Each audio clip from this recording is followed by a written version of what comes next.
Well, good afternoon, everyone. My name is Laura DeNardis, and on behalf of my co-editors, Derrick Cogburn, Nanette Levinson, and Francesca Musiani, and of course, on behalf of the Internet Governance Lab at American University, I want to thank you sincerely for joining us for the launch of our latest book collaboration called Researching Internet Governance: Methods, Frameworks, Futures.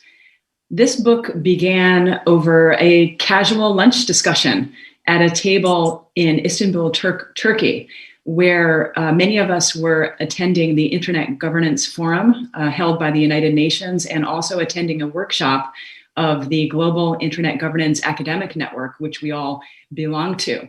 This was back in 2017, so it's a project that we've been working on for quite a while. And there was rising attention at the time to internet governance controversies and rising interest in how to study this critical area. So over lunch, we decided to embark on this project and try to put together a book with the intention of bringing together internationally acclaimed authors and scholars to write from various disciplinary perspectives. So first of all, an enormous thank you to these authors, many of whom you will see here, for joining us. Thank you so much for saying yes to this. It's been a 3-year process. This book is available open access. I hope that those watching are already aware of this. We wanted to have it available for as many students and others to read as possible. I want to thank the Hewlett Foundation and their cyber initiative, and especially Eli Sugarman, who funded the open access launch of this book, the process of open access, and also funded the workshop where we brought international scholars from around the world to discuss this project and to present and basically peer review each other's work. It was really a lot of fun. We're thrilled that the book is published by the MIT Press, which I've had the privilege of working with in the past. And this one appears in the new Innovative Information Policy series that is edited by Sandra Braman. Thank you, Sandra, for hosting this book. I want to thank, since I'm here in DC and since I'm a member of the local chapter of the Internet Society, I want to thank the local chapter and Dustin Loop for co-hosting this and helping to publicize it and doing the live streaming. Thank you very much to the DC chapter of the Internet Society. Thanks to my colleagues, Ken Merrill and Matt Seklecki, for doing a lot of the work organizing this. It wouldn't be possible without them. And finally, on a personal note, I would be remiss to not express just what a pleasure it is to collaborate. This is not the first collaboration with my friends, Derrick, Nanette, and Francesca. I collaborate with them on a daily basis, including our books. We see each other more in other countries than we do in the United States, which is funny since we all are co-located most of the time. But I'm already looking forward to our next collaboration. So with that, I want to turn it over. I'm very pleased to turn it over to our distinguished moderator, Anriette Esterhuysen. She's an extremely prominent figure in internet governance who needs no introduction, but she is currently the chair of the United Nations Global Internet Governance Forum's Multi-Stakeholder Advisory Group. I didn't use any acronyms, so you can thank me later. And she, of course, is known for many other things, including serving for a very long time as the executive director of the Association for Progressive Communications. So thanks, everyone, for joining us. Thank you, Anriette, for moderating it, and I'll turn it over to you.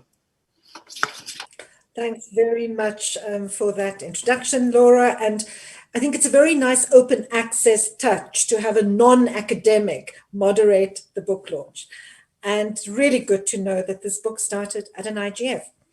So just to tell everyone a bit about the format, we are going to break the authors up into different groups, different thematic groups that mirror the structure of the book. And I'll introduce the speakers before every segment, every separate bit of the structure. They'll each have 3 minutes and everyone will see the timer. So this is a very democratic disciplinary process to keep everyone to their time. If they go over time, I'll make hand signals. And then we'll have, after all the inputs from the speakers, we'll have a Q&A.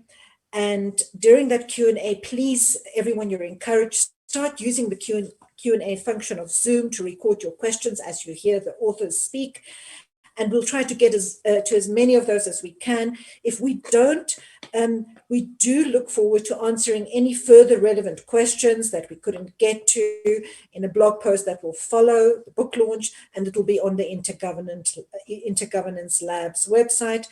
And the team will be posting relevant links. So keep an eye on the chat, because links to the book, to the open access version, and to where you can continue the discussion will be posted.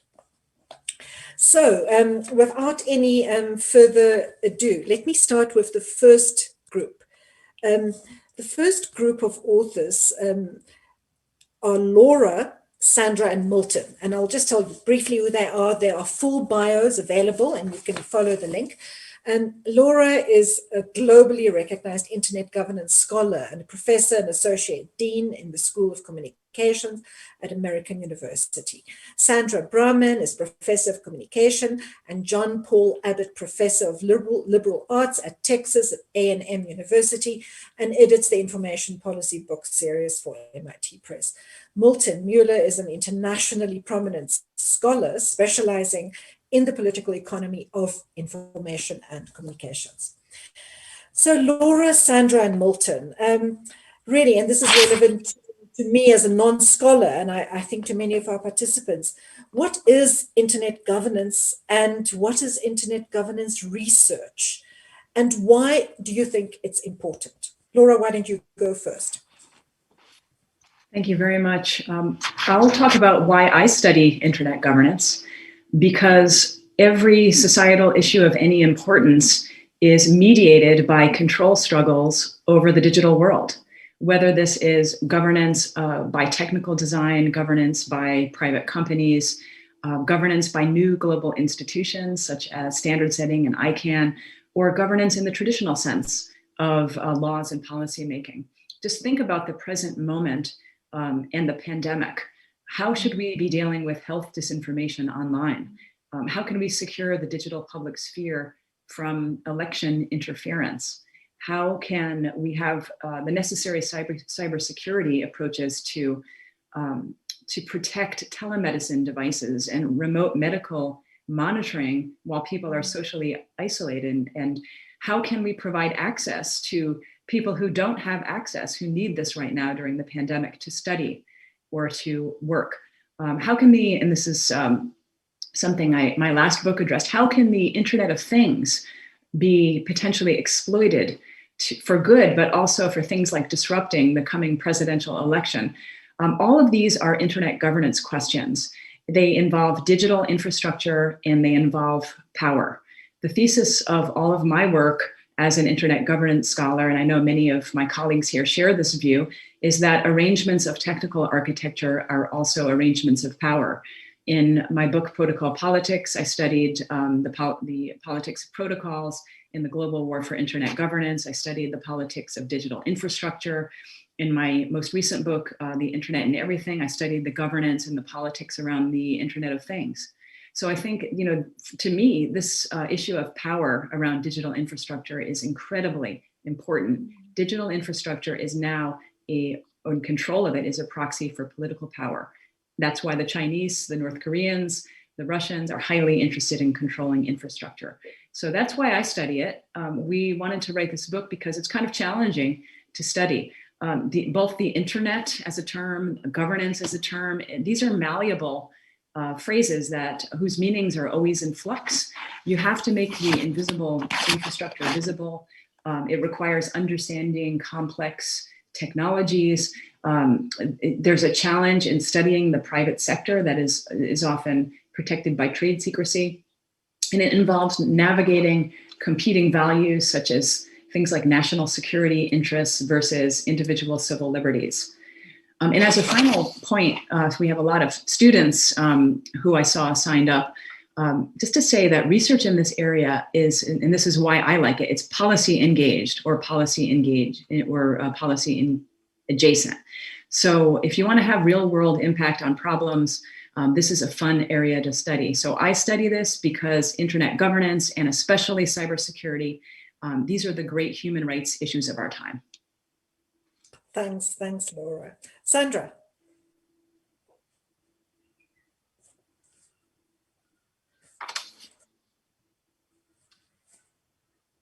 Sandra, are you? Sorry, Sandra, I'm about to introduce you. I just need to get my screen up. Sorry, Sandra, I forgot to add I forgot to go into your bio. Sandra Braman is a professor. No, I did introduce all the speakers. Yeah. I did introduce all three of you. So sorry, go ahead. But now I'm unmuted, which has an advantage. I'll give you your time back. Thank you. Even though reality may not exist, we have a right to it. That was a poem written in 1974.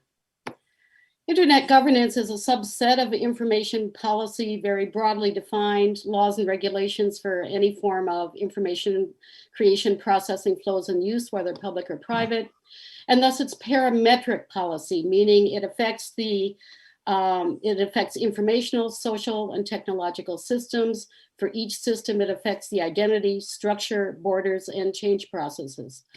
That makes internet governance a matter of meta-governance as well as governance. And that raises meta questions for researchers. Using the broadest of possible approaches to defining internet governance, my chapter in this book introduces such questions as they arise theoretically, conceptually, and methodologically. Let me offer a few examples. What is the internet? We're in talk 2 and it's come up twice. We are far past the point at which we can think of it as a communication network distinguishable from other matters such as agriculture or defense for governance purposes.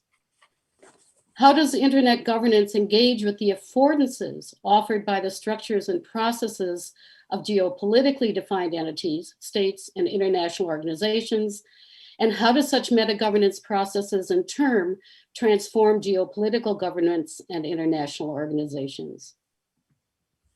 The First Amendment distinguishes among 5 types of information processing, but there are, of course, many, many more types in US constitutional law. I've located dozens already.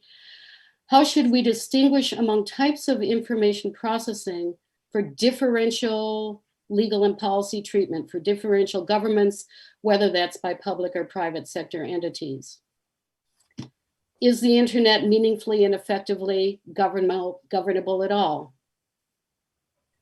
Political scientist Bob Jessup points out that all governance fails. Irony is one of the 3 ways he identifies that those who govern keep going in the face of this knowledge. The irony of internet governance research is that in many ways, the subject is either more than that, or it may not exist at all. Still, it is to our advantage to act as if it does, if we want to protect our human rights and civil liberties.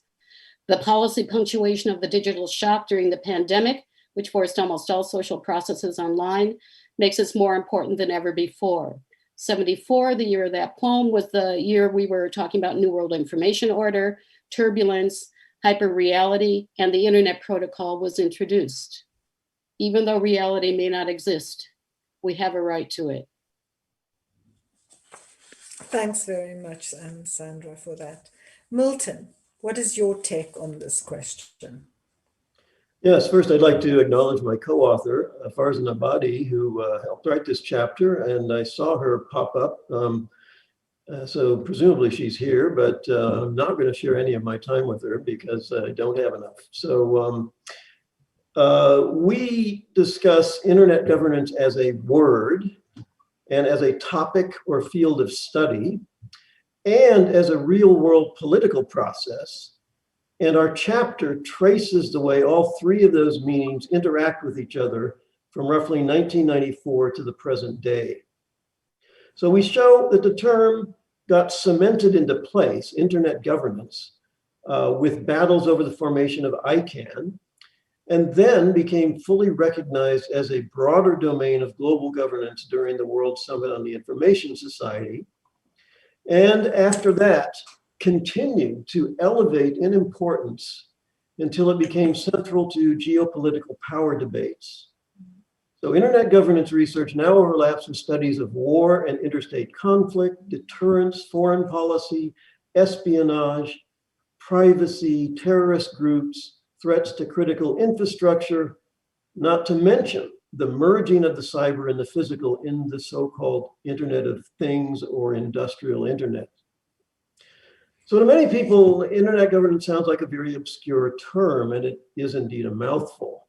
You're more likely now to hear about platform governance or data governance or algorithmic regulation or cybersecurity. But all of those new catchphrases are reactions to the global cyberspace created by the universal compatibility of the internet protocols. Now, you can't govern everything in society by governing the internet. That would be an absurd kind of overreach. But all of these problems I just mentioned are derivatives of internet governance problems. The real question is, does internet governance have a future? Does information technology so permeate our lives that everything and nothing is internet governance? I think you get your answer by looking at the headlines of the past 2 weeks. We have unprecedented bans on apps and services as the US imitates China's Great Firewall. From the very beginning, internet governance was fascinating because of the mismatch between global cyberspace and the territorial boundaries of nation states. That problematique has not gone away, it has intensified. So how we govern the internet, the movement of data, the ownership and control of communication is going to play a big role in how we govern everything and in the very nature of governance. Thanks very much, Milton. It really does always strike me how this broad definition of internet governance has been sustained. And it was actually quite contested when it was first developed, or the broad approach to internet governance in 2005. And your inputs really affirm the need for a broad approach. And our next speakers are Francesca, Rolf, Wendy, and Eric. I'll introduce them briefly. Dr. Francesca Musianipecial, Socioeconomics of Innovation. She's at Mainz Paris Tech, an associate research professor at the French National Center for Scientific Research. Rolf Oever is professor for civil, commercial, and European law at the University of Zurich in Switzerland. He's also visiting professor at the University of Hong Kong in China. Dame Wendy Hall, and I hope Wendy is with us now, she was still joining earlier, is Regius Professor of Computer Science, Associate Vice President, and also Executive Director of the Web Science Institute at the University of Southampton. And Eric Jardine, the final speaker in the segment, from the Center for International Governance and Innovation, is a fellow there and assistant professor of political science at Virginia Tech. So, Francesca, Rolf, Wendy, and Eric, you approached your contributions all from very different disciplines, and you look at internet governance research from these different disciplinary perspectives. What insights do you think can be gained, or have you gained from looking at internet governance research through those different disciplinary perspectives? So let's start with Francesca and just say a little bit about the disciplinary perspective you come from, and then the insights that has given you. Francesca first. Thank you very much, Anriette. Delighted to be here. So my chapter in this book is about how to approach the study of internet governance with methods and concepts that are drawn from the field of science and technology studies. So these approaches have proved useful for a few years, but I would argue in recent years, even most, to examine internet governance as a set of processes that are both continuous, ongoing, and very contested. So this understanding of governance helps paying attention to a dimension that has perhaps been a bit overlooked in the early days of the field. That is to say, the mundane practices of all those that are involved in providing, maintaining, caring for the network, or hacking or resisting it, developing and testing, or simply using the network of networks in some instances. And so this understanding of governance helps considering these mundane practices as a part of the governance in internet governance. In this chapter in particular, I look at two things: social-technical controversies and their sociology, and the politics of infrastructures. Since the very early days of the internet, the fact of being on and managing the network of networks has been about exercising controls over particular functions of it that provide specific actors with both power and opportunity to act to their advantage.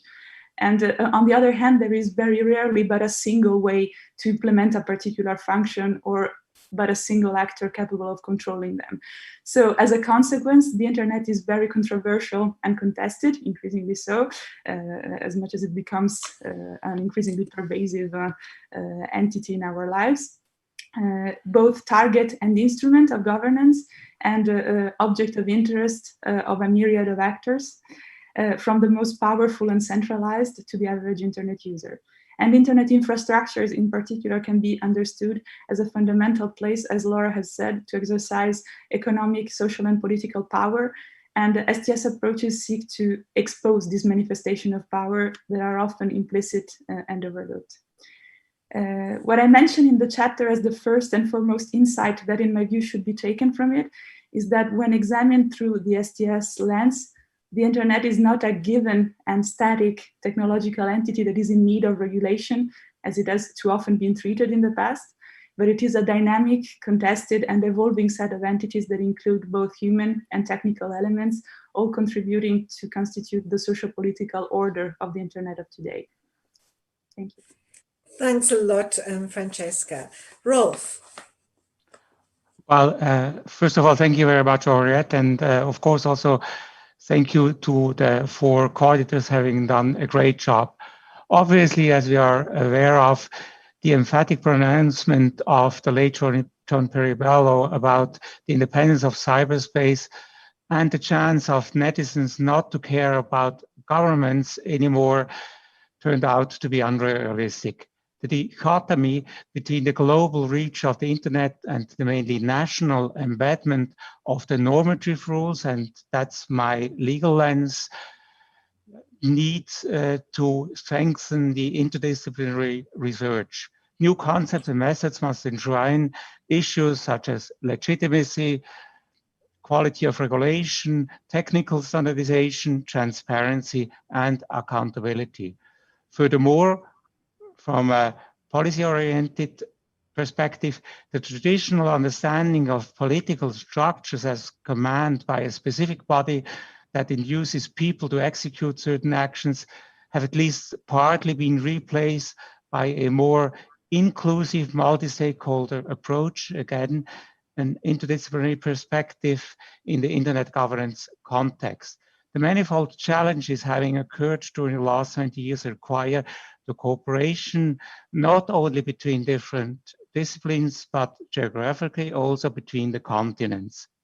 If a legal lens is applied, as in my article, then it appears to be obvious that the original soft law in the IT context has become much harder over the last years. Therefore, since normative principles like criteria for regulation need higher attention, the awareness of individual stakeholders in broadening the foundation for policy decisions must equally grow. Reality also shows that sovereignty considerations causing legal fragmentation, jeopardizing cross-border data flows, and leading to power struggles are substantial risks for the realization of a global peaceful network, and this fragmentation must be overcome. The new developments challenge the legal profession. I have to admit it. Only interdisciplinary research will be able to widen the perspective for an overarching perception of internet governance in all social sciences. Following Rousseau's social contract concept, open communication channels should be established and implement commons of knowledge. Future-oriented policies must combine the legal, socio-economic, political, and ethical dilemmas. Thanks very much, Rolf. And thanks to you and everyone else so far for being so disciplined with time. Wendy, what is your perspective on this? Hi. Can you hear me all? We hear you very clearly. Go ahead. Anriette, remember this? Yes! She gave us You were very naughty to surprise me with that. It's lovely to see so many old friends and people I met through the whole Internet Governance Commission journey and others. So our book, I must thank Kieron O'Hara, who couldn't be here today in the end, and Asta Madden, who was our postdoc and now works with Arup. It was a jointly put together paper reflecting the work we were doing on the Webb Observatory, which we called an observatory after the physicists who observed the stars. And we were trying to observe what people were doing on the web, which of course translate to what people are doing on the internet. So we were looking for an evidence-based approach. And the problem with that always is that once you start observing something, people change their behavior. But that was where we were, when we were writing this chapter, that was where we were putting our efforts into trying to build metadata catalogs to help people share research data sets about social machines, activities on the web or the internet, whatever you want to call it. And that work morphed into something I got involved. I co-authored the UK government's AI review in 2017. And in that, we picked up a lot on this concept of the idea of data trusts, where you have set up a legal and ethical framework for exchanging and sharing data. And this is now expanding very fast all around the research world in terms of helping people share data sets, share big data sets to help them find the evidence they need for their research, whether it's in health data, social science data, or data about internet governance. And that, we're really looking here at metadata catalogs. We're not looking at actually transferring large data sets. We're looking at how you query or do federated queries across data sets to get answers to bigger questions. And that morphed into Kieron and I thinking more about how the internet internet governance is so related to data governance. And we have actually worked, and we've written a book now about what we call 4 internets, which is showing how the internet is fragmenting along geopolitical lines, aligned with the way countries manage data. We have an open internet, we have a market force-led internet in the US, we have a data protection-led internet in Europe, and we have a surveillance or paternal or whatever type of internet in China. Then we have other actors around the world, and that book comes out next year. So that's where we've gone with this work, and I'm just excited we have a chapter as part of this book about evidence-based work in internet governance. Thanks, Wendy. And by the way, that problem you just outlined will be the topic of a main session at this year's IGF, which you'll be hearing about more later on. Not today, but we'll share information. So finally, in this segment, Eric, what is your perspective? Hi, thanks everybody, and my thanks to all the editors for convening and hosting me. I have basically 4 points to make about my disciplinary background, where I come from, how it kind of informed what I do, and what is in my particular chapter. So I have sort of a political science / policy background. So that training over the course of my PhD and everything else kind of taught me to think in causal terms and to look at everything with an eye towards policy interventions. And gradually, as time sort of wore on and I got more and more exposed to cybersecurity related issues, I began to realize that good causal theories and good policy interventions all require some sort of firm foundation at a descriptive level. You need to know what's going on before you can articulate explanations of variance in a causal sense or intervene in a policy sense. And so that got me thinking about what I would characterize as sort of the big descriptive claim that might be batted about with regards to internet governance and cybersecurity, which is this idea that cybersecurity is definitively beyond board getting worse over time. I think there's certainly a lot of potential that that claim is correct, but then what started to unfurl in my mind was the notion of at the metrics and measurement level, there is reason to suspect that this claim may in fact be descriptively inaccurate.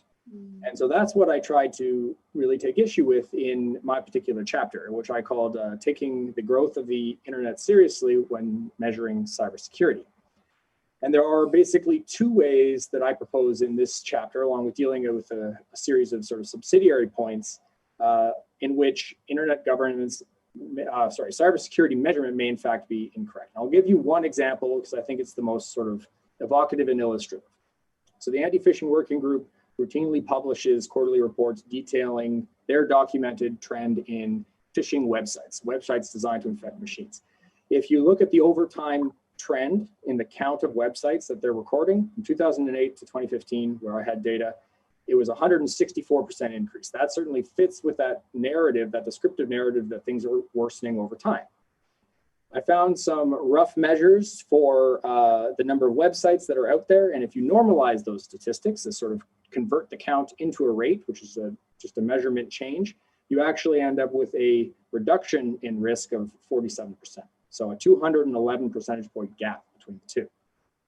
So I detail other measurement procedures that actually change the measures we use and fundamentally produce a different descriptive narrative as a result. One that essentially suggests from a sort of policy perspective that things might not be as bad as they appear, which has a series of knock-on effects about resource allocation and investment. So that is almost exactly on time. Perfect, look at that. Thank you. Thanks, and I hope there are policymakers at the launch who will be inspired to look at evidence by your and others' input. And next we're going to listen to Rikke, Derrick, Niels, and Ron. I'll introduce them briefly. Rikke Frank Jørgensen is a senior researcher at the Danish Institute for Human Rights in Copenhagen. Dr. Derrick Cogburn is professor in the International Communication and International Development Programs at the School of International Service and the Information Technology and Analytics Department in the Kogod School of Business at American University.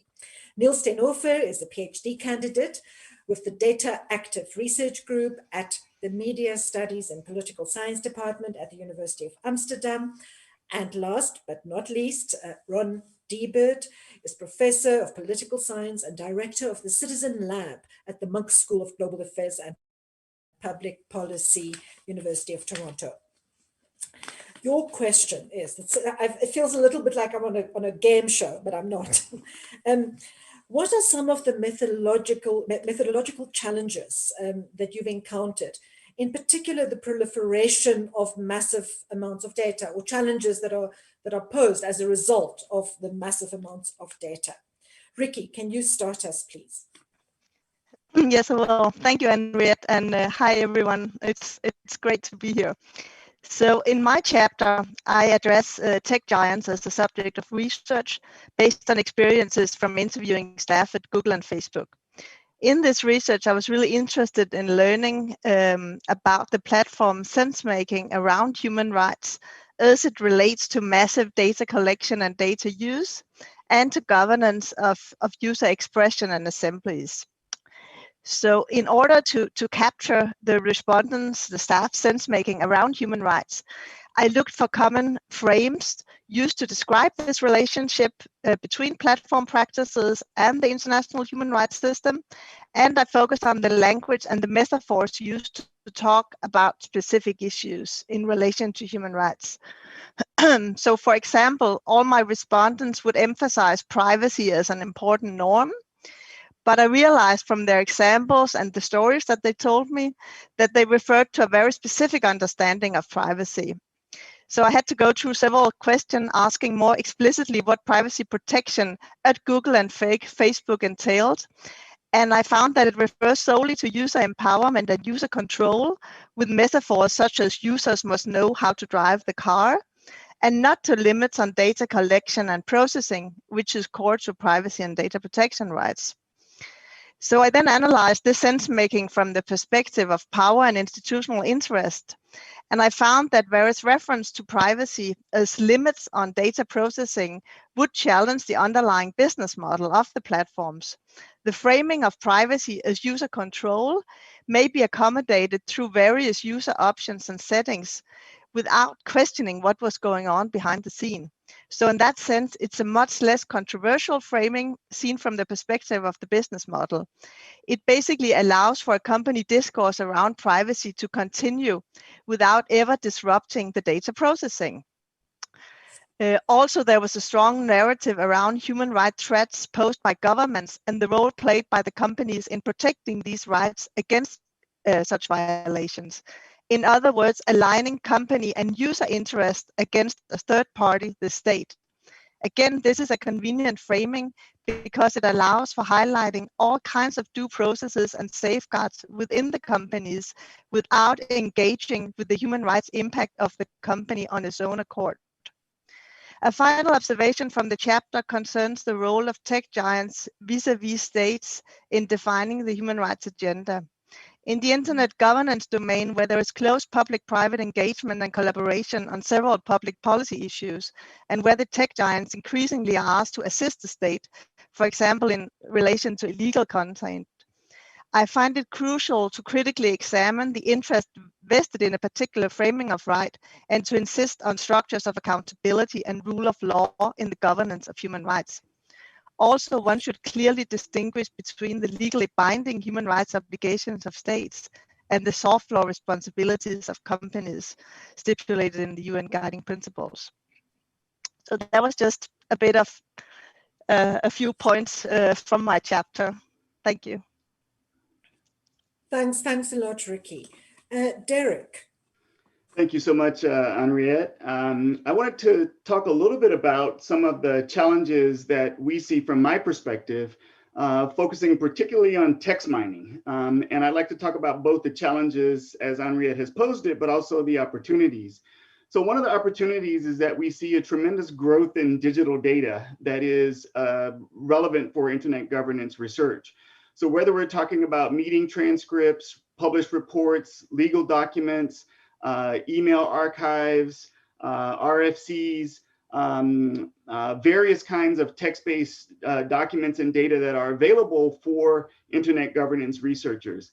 And this is accelerated by the additional opportunities for storage, where we can store large amounts of data, but also software tools, both open source and commercial software tools that let us analyze these large-scale text-based data sets. So on the open source side, for example, we program in R using RStudio. And also on the commercial side, we use tools such as the Provalis Pro Suite, which is easier to use. With these tools, we can take both exploratory approaches and confirmatory approaches. So we can take large amounts of data and go into these data sets to explore what's there.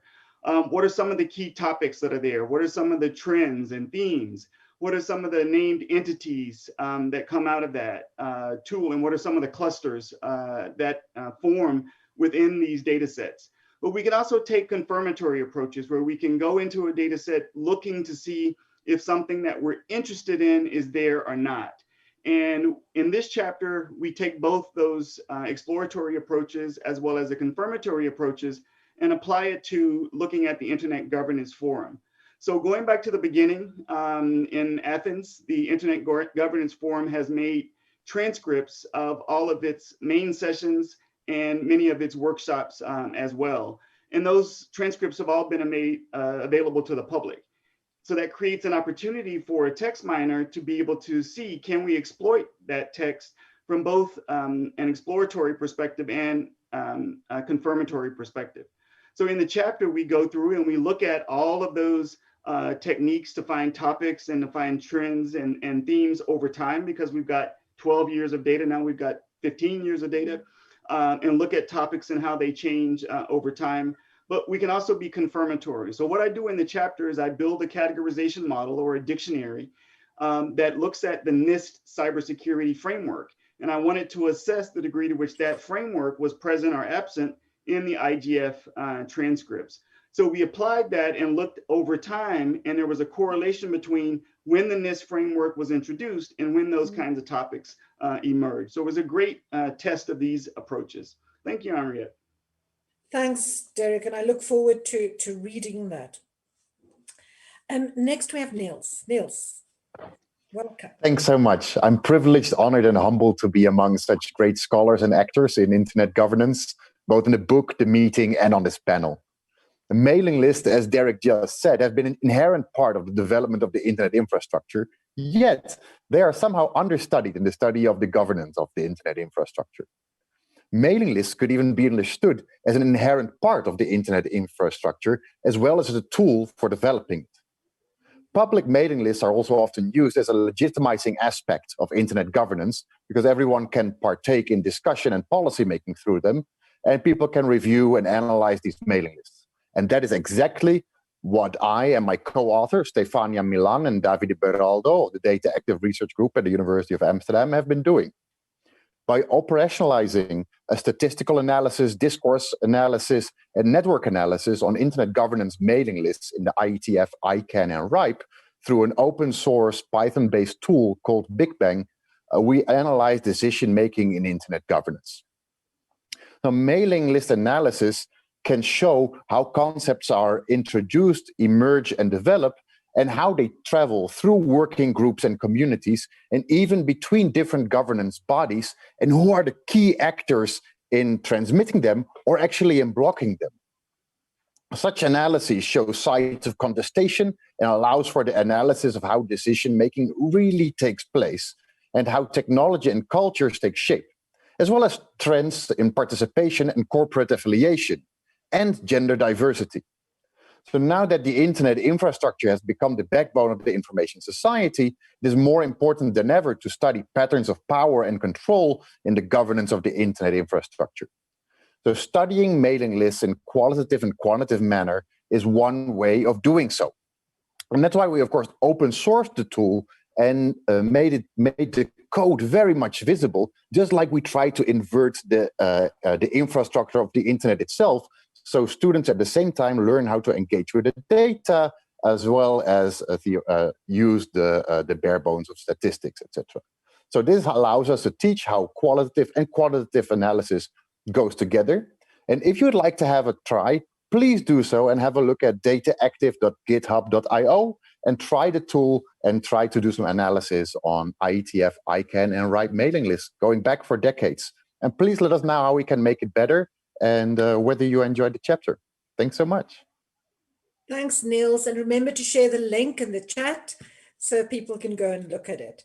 Ron. Hi, Anriette. Great to see you. And I'm honored to be among the colleagues here and to contribute to this really excellent volume. My chapter is on information security and specifically research on information security. I wanted to look at the way in which biases or external factors shape the information security research agenda.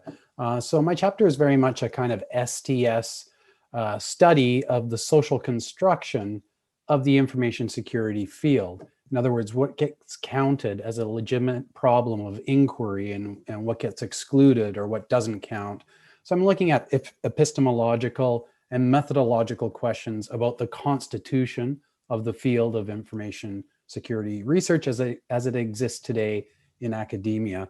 And a lot of the chapter is based on the direct experiences of the Citizen Lab, which is the center I direct at the University of Toronto. We do interdisciplinary research on digital security issues that arise out of human rights concerns. We lift the lid on activities that are going on beneath the surface that many powerful actors, both states and corporations, would rather we did not. So we've been sued, we've been threatened with lawsuits, we've been harassed, stalked, and hacked by private intelligence agencies and by states. So I feel like this is very close to home for me. Among the biggest concerns I outline in the chapter are the influences of the private sector as gatekeepers on information security research, including controlling who gets access to data that is important to information security research. And I'm also concerned about the influence of national security agencies, especially the growth of classified research that research centers that are proliferating, that have been seeded or sponsored by intelligence agencies that involve a form of closed, secretive, or otherwise proprietary research. I make several recommendations at the end of the chapter. First is to encourage more interdisciplinarity. Interdisciplinary research is talked about a lot, it's very rarely practiced. I think we need to break down those disciplinary silos. Second, I say controversial methods will need protection, maybe even new legal protection. Thinking in particular about reverse engineering, which covers a wide range of techniques and tools that is under threat today. And third, openness is critical. The type of proprietary secretive research that we see proliferating is antithetical to the openness of the university's mission. Thank you very much. Thanks very much, Ron, and thanks everyone for really profound comment. I know everyone can't see it, but we have around 150 plus participants. So I think your comments are reaching relevant ears. Finally, we are going to listen to Jeanette and Nanette, and I'll introduce them briefly. Nanette, Dr. Nanette S. Levinson is Associate Dean of Faculty of Affairs in the School of International Service at American University. Jeanette Hofmann is a political scientist, and she's professor of internet politics at the Free University of Berlin. And she conducts research at the Social Science Center Berlin on topics such as global governance, regulation of the internet, and transformation of copyright. So Jeanette and Nanette, your question is kind of the other side of the mirror of the question that the first group, that Laura, Sandra, and Milton responded to. How can we make sense of internet governance and its concepts, the existing ones and the emerging ones, like multi-stakeholderism, for example, as the field moves forward and evolves? Let's start with you, Jeanette. Thank you, Anriette. Hi all, and thank you for including me and my work into this really important new volume. So what is my chapter about? I look at the concept of multi-stakeholderism, which is today a characteristic element of internet governance. And it starts from the observation that there is a striking gap between multi-stakeholderism as an international research field, which looks at many areas, not only internet governance, and multi-stakeholderism as a practice. As a general rule, I would say that academic research is much more skeptical about the capacity or performance of multi-stakeholderism than practitioners. One could also say that there is a considerable discrepancy between expectations and performance.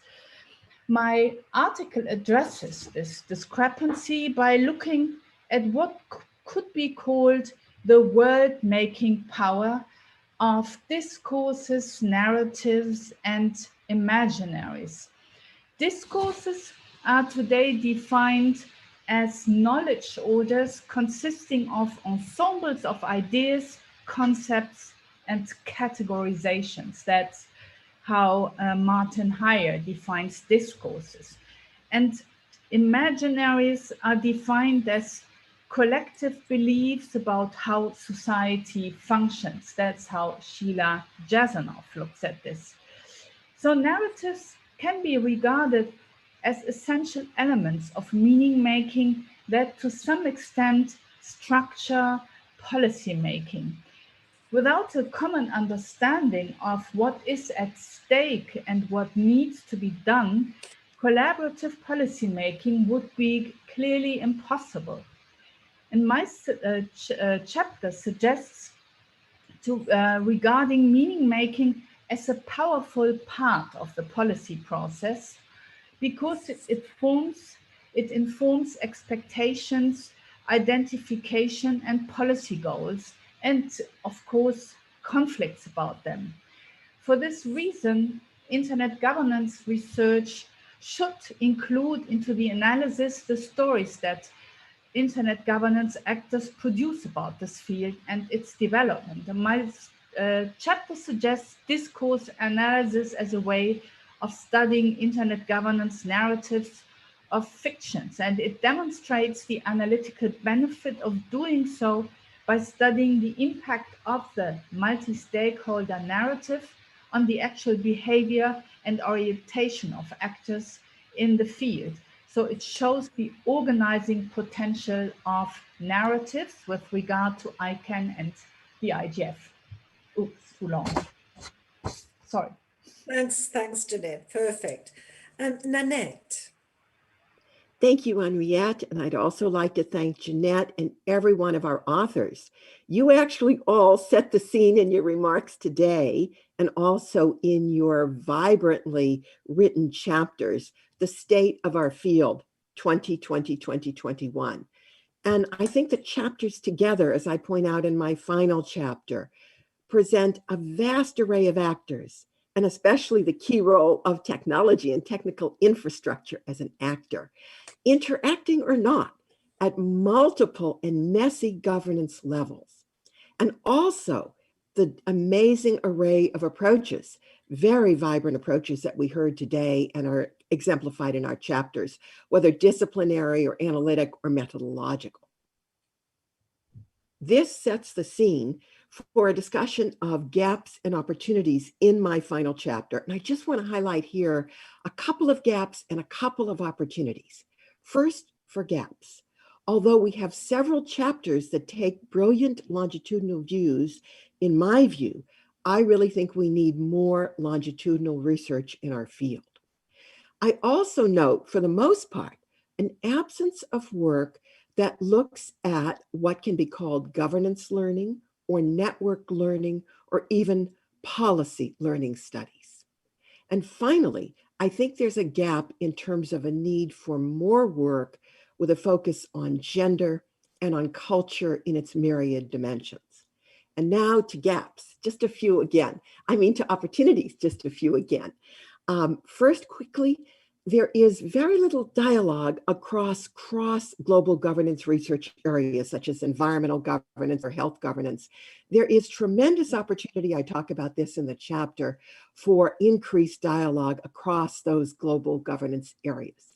Secondly, there's an opportunity for nuanced, nonlinear, and innovative approaches to our work, some of which have already been highlighted today. Here, I highlight the use of possible experimental methods and also the use of indigenous research methods, helpful also in looking at collaborative processes. Finally, my chapter ends with a couple of considerations. I'll mention one in closing, and that is, in this time of pandemic and crisis, there's a need for work on societal dynamic resilience. Very few people are looking at this work in terms of the field of internet governance. And with a salute to the early creators of our internet who focused on resilience, I think there is tremendous opportunity and that this work should be considered in future research for our field. So I thank all of our authors for spurring these ideas, and I turn it back to you, Anriette. Thanks, Nanette. And I know the authors are very grateful to the editors as well. And thanks for those remarks. I think your input resonates with what Ron said about the rarity of real multidisciplinary work. And I can, as an internet governance practitioner, I can say we struggle with the same concern. We need to be more multidisciplinary, break down silos, but even at the level of practitioners, that doesn't happen enough. Now, authors, your final question. What is your greatest fear and or hope for internet governance? You don't have to answer, and you don't have to give a fear and a hope. You can give just one. There's space for pessimism in our universe. I'm just going to call your name. Otherwise, this will be chaos. And then you can respond. And we'll try and do this quickly. You've got 30 seconds each. Ron, I'm starting with you. Oh, wow. Well, my biggest fear is that all of this fascinating set of discussions we're having will be moot, given climate change and the looming extinction of human society as we know it. Sandra. I'll second Ron, but before we get there, speaking as an American citizen on September 22, 2020, my biggest fear is totalitarianism. Wendy. My biggest fear and it's also my biggest fear is that the technical standards, that the open and technical standards that came from the founders of the internet are broken. And my greatest hope is that they're not broken. Thanks for that. Milton. Well, my biggest fear is playing out before our very eyes, that the nation states will begin to fragment or align the internet with their boundaries and erect some kind of a recreation of the PTT monopolies of the 20th century. My biggest hope is that that won't happen, that we can stop it.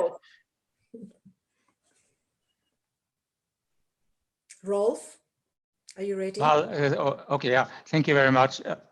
As a member of the older generation, I'm rather optimistic. I think we have never seen in history so much involvement of a large part of civil society contributing to policymaking processes. We do have more possibilities in coordinate cross-border activities. I also trust in the capability of civil society to respectfully influence the governing bodies in responsibly making the internet infrastructure fruitful for everybody within a transparent and accountable regulatory framework.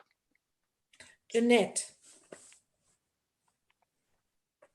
So my greatest fear is that what started as emancipatory technology, the internet, that it now turns increasingly into tools of suppression. And my hope is that this is just a period and not a long-term linear process. Niels. I'm very excited about the reconfiguration of the internet infrastructure and its governance to further decolonize the infrastructure, and in this new form take human rights considerations into account in the development. Rikke. Yes, so my greatest hope is that we reclaim data and data use for individual empowerment, for research, and for the public good. And my fear is that we don't get it right and we lose out on that. Eric. Biggest fear is snakes. They freak me out. Biggest fear with regards to the internet is definitely the idea that it's more or less a giant preferential attachment machine that just produces massive inequalities, and that this is going to continue and get worse over time rather than get better.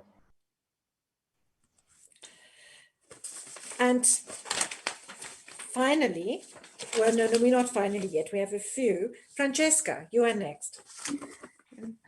So this is both a hope and a fear, is what we will be doing with what is now the world's most discrete and pervasive entity, and who will be behind that we, which might turn hope into fear and vice versa. And next we have Nanette. Yes, to match these very real fears and very important and compelling fears, my greatest hope is for increased inclusivity, innovation, and ethical improvisation in our field and in practice. Derrick.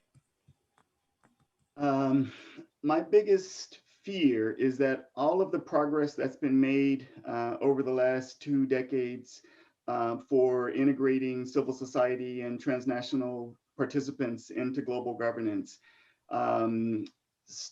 continues to be challenged, and those opportunities get locked down, and all of the knowledge and the resources and the ideas of these wonderful actors gets excluded. My hope is that it doesn't, and that the technologies that we have can enable people to participate from wherever they are in the world. This has been highlighted by this period of the pandemic, and I think that gives us reason for hope. Thanks for that, Derrick. And Laura, you have the last word. I'm so relieved that no one has decided that blockchain is the great hope for internet governance. The internet has leapt already from the digital world into the biological world and the physical world. My great hope for internet governance is that it also leaps from 2D into 3D as a way to help solve some of the human rights problems, the environmental problems, and other major issues of our time. Well, thanks very much, everyone, for being so concise and disciplined. And this gives us space to look at our Q&A. And to get us started, I see a question here from Fiona Alexander, which I will read, and then you can think about who's going to take this. Fiona asks, well, she says that internet governance processes allow for the full participation of stakeholders, including the academic community. Do you think this hinders or helps the researching of internet governance? And how do you maintain your neutrality or independence as a researcher of internet governance while also being an active participant or an advocate for particular positions or approaches in internet governance? So I think a very pertinent question, particularly considering how many of our authors are also often active participants in internet governance. Who wants to respond to that? I'd like to take a crack at it, Anriette. So I think Fiona is right, and we've seen Fiona, so many times in her previous life at these events as well. So it's a wonderful question to ask, and it is true that these multi-stakeholder processes allow academics to participate actively, and I think that has been a real advantage to these processes, being such an open process and allowing academics to participate actively. There are two ways to participate, however. You can participate as an observer, or you can participate as a participant observer. And within our group of academics who participate in the process in this way, there tends to be a split and a balance between those who see themselves as very, very active and engaged and are shaping and participating in the processes, and those who are participating, but more so as observers. And from a methodological perspective, it would be observers versus participant observers. Both of those types of academics benefit the study of internet governance because it deepens the knowledge and expertise and engagement on both the substantive level and the ability to collect and analyze research. We formed something called GigaNet, the Global Internet Governance Academic Network that many of us are members of. Many of the founding members are here, going back to Dresden, Germany, and the castle that we hung out in, Milton. And so GigaNet has academics of both types, and we work together. We don't necessarily form an epistemic community, which we could, where we would all share a similar global paradigm, but we differ, we debate around how we see the world. So it is possible, Fiona, to both be engaged and be an active advocate, and it's also possible to be engaged in the process and try to maintain a level of neutrality, even though some people disagree with that. I'd like to jump in too, if I could. Go ahead, Milton. So one of the things I think we have to point out is that this is not unique to internet governance. Any kind of social science research that involves public policy, government, politics has the same issue. And, I don't think I need to remind everybody that the amount of money that comes from the government for funding research on social issues and social problems, and there's no sort of neutrality possible there.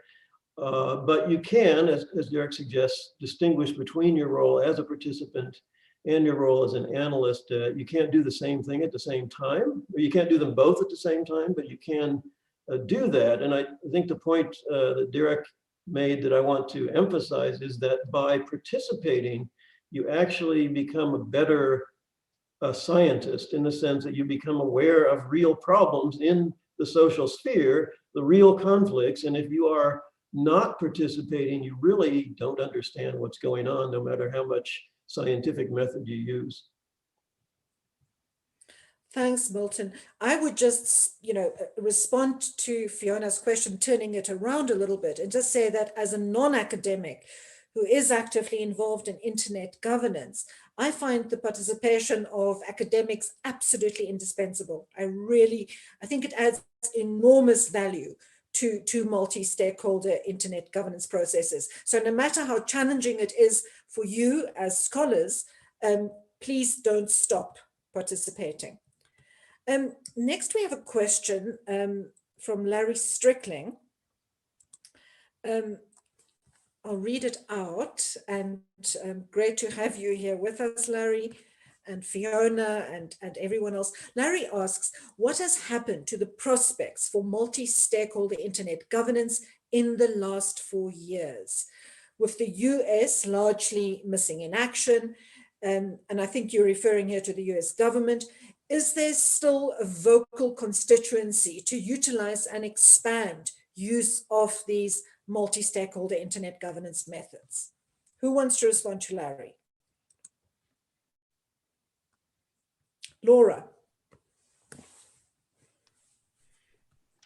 I got voluntold, Larry, to contribute. I think it's a really essential question, but I would say that multi-stakeholder internet governance is still alive, even though there has been a pushback and a pullback from the US government in a variety of ways from international discussions. But if you think about multi-stakeholder governance being private sector led multi-stakeholder governance, I think that that is alive and well. We see, if anything, an increase in power of private ordering. We also see a lot of global institutions that still have a great deal of power in establishing the technical design, especially in cybersecurity governance, in standard setting, in the Internet of Things. So I would say, even though there has been a balance of power shift, that not only multi-stakeholder internet governance that's led by the private sector, but involves traditional governments and new institutions, not only is that alive and well, but I would also say that multi-stakeholder research is something that's on the rise, where you see collaborations between people from different sectors. And thank you, Anriette, for joining us today for this. Would anyone else like to add to that? Such an important question. I'd like to jump in just quickly if I could.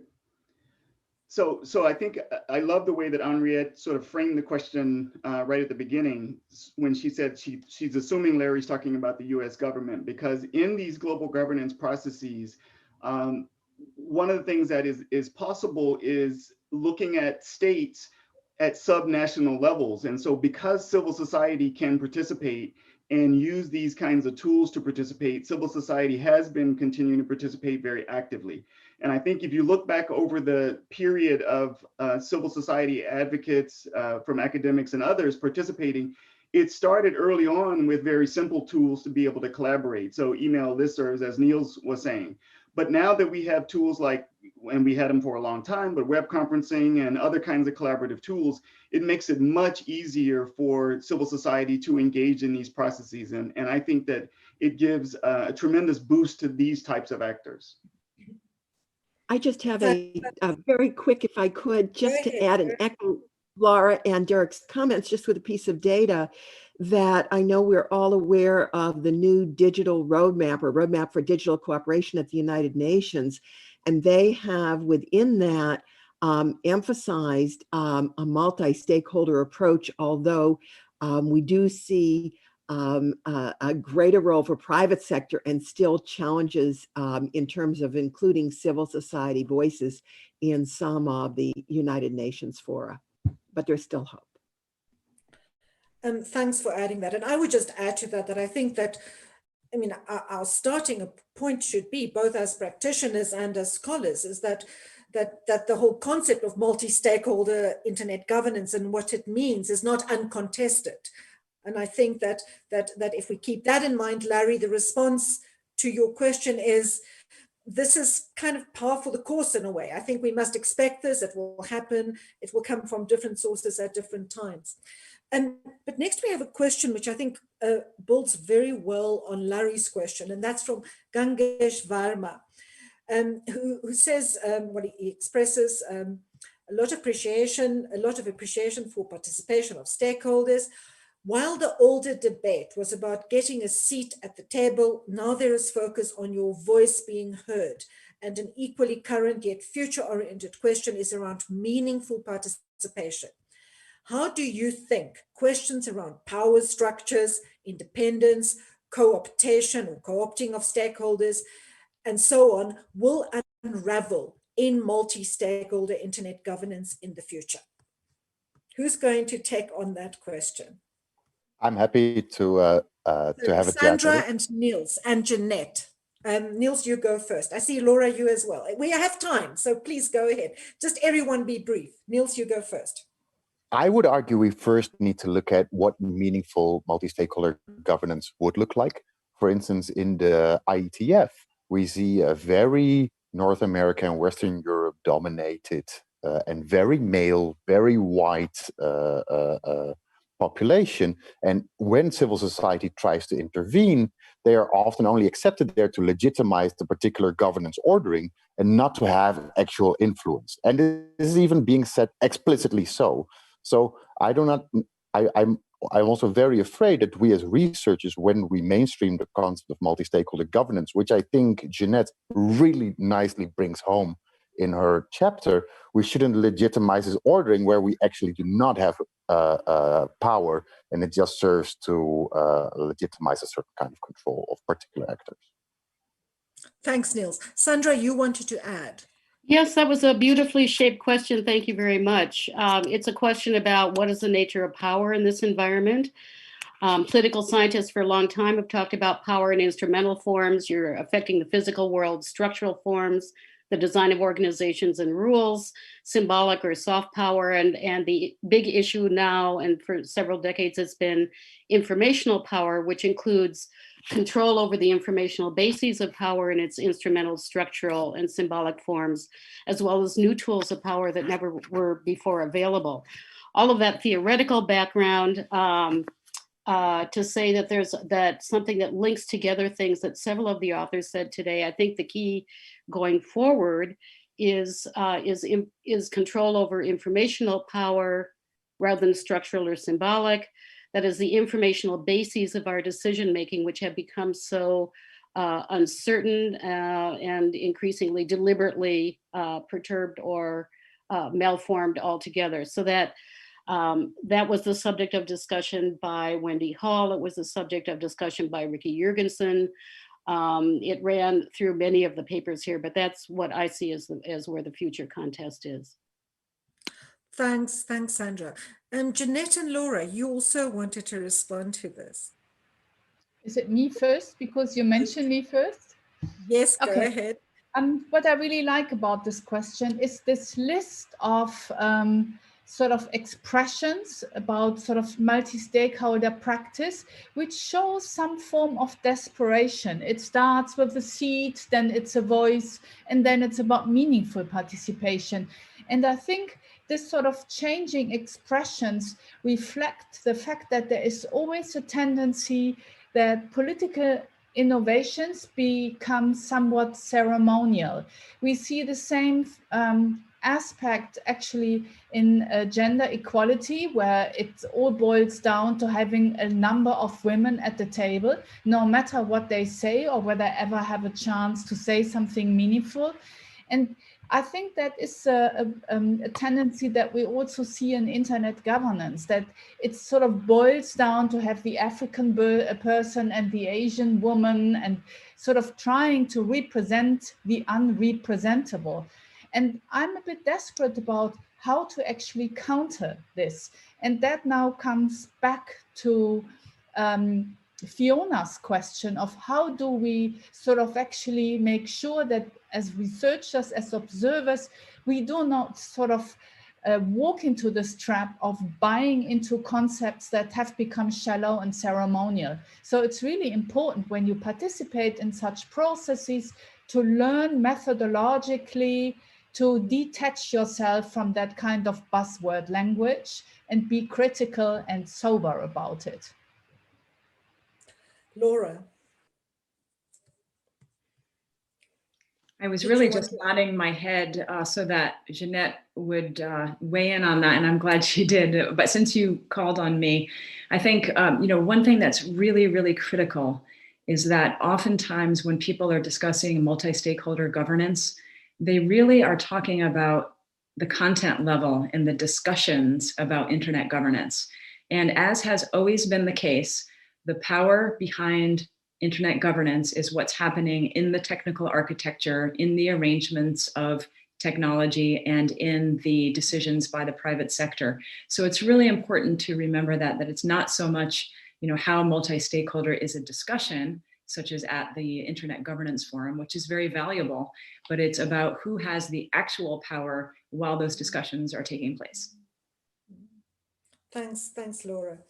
Next, and I see there's some comments as well, and I hope everyone can follow the Q&A. There was an interesting comment from Maria Michaels, just reminding us also that civil society is not only made up of progressive civil society stakeholders, and I think that applies to all stakeholder groups, actually, to all actors.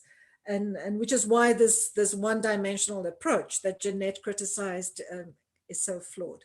But now we have a very practical question from Grace Abu-Hamad. Very nice to have you here, Grace. What success or failures have you seen in applying internet governance best practices into emerging fields, such as artificial intelligence policy? Who wants to respond? Milton.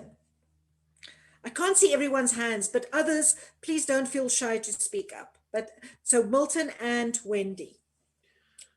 Yeah, I think the field has kind of fetishized multi-stakeholderism to the point where we've lost sight of why it emerged the way it did and what it really is. So we got multi-stakeholder approaches in ICANN because we didn't want nation states to control the domain name system. But ICANN still has real power over the domain name industry in the form of contracts that allow it to enter the business and regulate its activities. So what other kinds of situations would a non-governmental multi-stakeholder governance institution have that kind of authority or the ability to exercise that kind of authority? That's the question you have to ask. So when it comes to things like national security and military power, it's very unlikely that we're going to get multi-stakeholder forms of governance. When it comes to AI, again, you're probably looking at a situation where you can set up industry cooperative or possibly cooperation among civil society, such as we're sort of setting up with respect to content moderation. But you're really not going to have the kind of direct multi-stakeholder authority over algorithms and the design of software. And it's not clear to me that you should have that, that would lead to good results. You really are going to have to rely on a combination of market forces and traditional government regulation at the national level if you want to crack open certain forms of data practices. Thanks, Milton. And I see that Wendy and Sandra also wants to comment on this. And Nanette, I'm not sure if your hand was also up, but Wendy, you go first. Thank you very much. I have a lot to do with AI policy in the UK, and I find it very hard to separate that from data governance policy, and internet governance for me is very related to that. And so I think it's absolute. I can't see the question now, but the question was, how does it feed into AI policy? I think it's so important. You see, what I was talking about earlier is the way the different parts of the world, and Milton's talking about this as well, and others, the different regions of the world are framing their data governance policies in order, and you see that with Europe, with data protection regulation, they are now about to produce some papers about how that will help them frame their AI policy. And my worry about that is that they'll regulate before they understand what needs to be regulated. But on the other hand, their aims are very laudable. The other, so I really think it's a very important question. There's no easy answers, but it's absolutely what we're talking about here feeds directly into AI policies. And I just would like to take as I've got the floor, I was going to say something earlier when you talk about multi-stakeholdership and other things, is that the elephant in the room is always China. you mentioned about America coming out of the game. Well, China, of course, is coming into the game, and that I don't, you know, there are opportunities there as well as threats. And they are interested in this debate. I took part in a workshop on Sunday talking about citizenship in a network age, jointly with the law school at Tsinghua University. And so, you know, whilst they have they have a government that does, you know, has its way of governing things, there's still a huge amount of interest and desire to be able to discuss these issues. And I think it's really important. There's a global partnership on AI emerging, and it has every country under the sun except China. And it's so that's 20% of the world not included in that discussion. And it just doesn't make any sense to me. So I think we have to embrace the things we can agree on, as well as understanding there are some fundamental differences in the way we are governed. And Sandra, you wanted to add? You're on mute. Sandra, I think you're muted. Yes. Okay. Again, another excellent question. I think it really draws us to what are some of the theoretical and methodological challenges that face those of us in internet governance and those of us who study governance altogether. To take off to go from Francesca Musiani's insights regarding the socio-technical nature of our systems, we now know that internet governance has changed the nature of even formal state governance. And so we have at this point, we have a wide range of different kinds of institutions, all of which are involved in governance processes, but that have different kinds of relationships to the technical side and to the social side. So when we think about socio-technical problems on the theoretical side, we've now gotten the big points down. Anyone who does socio-technical analysis now faces the next step of working out how different governance environments are different and how they would then differentially engage with both the social and the technical, and how those two can be brought into the same conversation so that both sides of our needs are developed. This is an area in which Niels Oever and I are currently working, trying to move forward both theoretically and to develop research indicators to allow us to compare and contrast, which would then provide the answers to this question being asked about multi-stakeholder governance in different environments. Thanks for that. Everyone, panelists, authors and participants, just a time check. We've got 7 minutes left. So I'm going to take 2 more questions and ask my authors to be brief. The first one is from Linda Jansen, and Ron Deibert did touch on this to some extent in his input earlier, but she asks, since large amounts of data needed for research are currently controlled by private companies instead of the government, are you concerned that these private companies have too much control over access? For example, social media companies may provide or withhold access to certain data, or may not allow repeat access to the same data set for replicating the study. So Francesca and Ron, can you respond to that? Starting with Ron and then Francesca. Sure, thank you, Anriette, and thank you, Linda, for the question. The short answer is yes, very much so. I think this is a huge problem, and we're just at the cusp of it. You know, we live our lives in a public sphere that's mediated and controlled by these large tech platforms. So much of what we want to study about social life exists as data that is proprietary to these companies' platforms. And they're not always obviously very open about who has access. And, you know, there have been some notable experiments to try to craft some kind of entry point for researchers, but those have mostly fallen significantly short of what would be useful. So I think moving forward, we'd want to advocate that there be specific laws that require access, you know, really to get into the algorithms, especially, and further research on algorithmic accountability, you need to get inside the platforms. And I think that is a legal matter. Francesca. Yes, I just wanted to make a really short addition to this, thinking about web archives as well, because what is true for like figuring out how to access platforms and platform data in the future also applies to some extent to making available the web of the past. And this is why actually web archiving is one area of internet governance that has reproduced in its microcosm almost all of the traditional questions of internet governance, starting with the need for a lot of different people to be at the table. Otherwise, we'll have the Googles and Facebooks reconstructing their own version of the web of the past and making that available. And maybe this is not something we want, or at least not the only thing we want. Thanks, Francesca. And Eric, you wanted to add something to this. And Jeanette, I see you as well, but you have to all be very quick.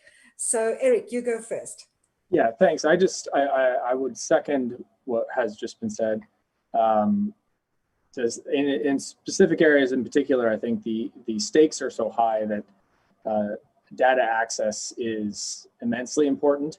And the way I sort of look at it all, just very briefly, is it boils down to sort of like the political economy, the surrounding numbers, and data. And I remember in one instance, pouring through a cybersecurity vendor report, all of their figures were going the same direction, and then they're trying to sell a product, and there was one trend that was actually improving rather than worsening, and they flipped the scale so that the bars still went up, but actually an up bar meant a positive. But if you were reading it fast, you wouldn't notice.